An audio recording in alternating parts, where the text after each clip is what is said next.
Today, we're diving into one of the highest stakes games in the business world, pharmaceutical development. And let me tell you, the decisions made here don't just move stock prices, they can literally change and even save human lives. So here's the core problem, right?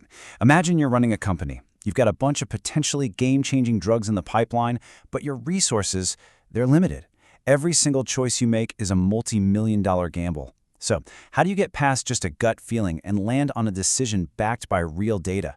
Well, let's break down how it's done. Our story kicks off with a small but, really ambitious pharma company based in Israel.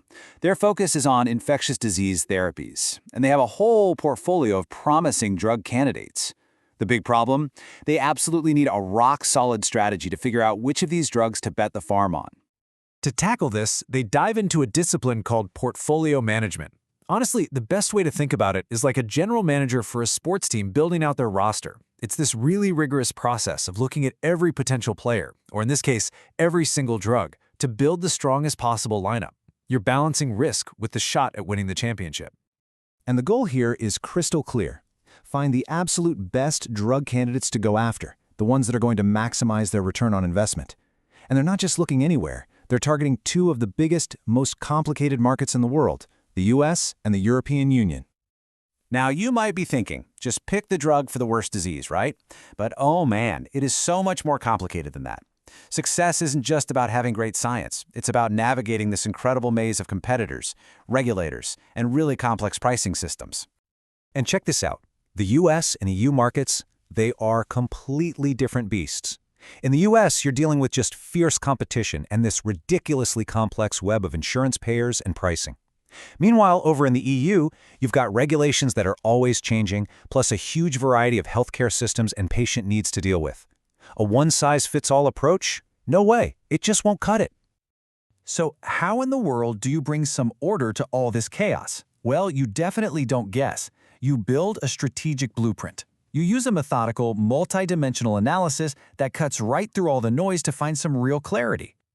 Okay, so this whole analytical process really breaks down into 4 crucial steps. First up, you assess the entire market. Who has the disease, what are the current treatments, who's the competition. Second, you put each of your own drugs under the microscope. What makes it special? What gap in patient care does it actually fill? Third, you have to get super granular and analyze the specific unmet needs in each different region. And then finally, you basically become a fortune teller. You forecast the future, modeling everything from potential pricing all the way to long-term market share.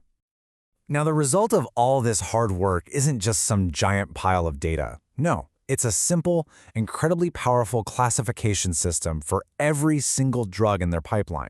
This is where the real decision-making finally happens. And this is it, the asset prioritization framework. It's pretty straightforward. Every drug gets sorted into one of 3 buckets. The high-priority ones, they get the green light to fast-track development and investment. The ones with less potential are tagged for out-licensing or divesting, which just means they'll be sold off or partnered up to free precious resources. And lastly, there's a category for promising drugs that they need more data before a final call can be made. Simple, right? So what actually happens when a company goes through a process this intense? What's the real payoff for all that effort? Well, the impact is, frankly, transformative. The single biggest, most important outcome is something called optimized resource allocation. All of a sudden, the company isn't spreading its money and its best people thin across a dozen long shots.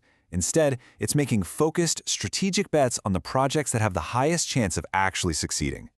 And the shift is just dramatic. A whopping 70% of the company's focus is now locked onto those high-priority winners. The other 30%, that's managed strategically to either bring in some cash or just gather more information. This right here is what data-driven focus actually looks like. And when you focus your resources that effectively, something else amazing happens almost automatically. You slash your financial risk. You stop pouring good money after bad into projects that were probably doomed from the start, and you double down on the ones with real clinical and commercial potential. So at the end of the day, the business impact is just profound. Decisions are now based on solid data, not just hope or guesswork. The company has unlocked the true value that was hiding in its pipeline, it's cut its risks way down, and it's become so much more agile in a market that changes in the blink of an eye. But listen, this story is about more than just one company's bottom line. This kind of strategic thinking, it has much, much bigger implications for every single one of us. And this quote really says it all. This isn't just about maximizing ROI. It's about a process that gives the most promising medicines, the ones society really needs, the best possible shot at making it all the way to the finish line, to the patients who are waiting for them.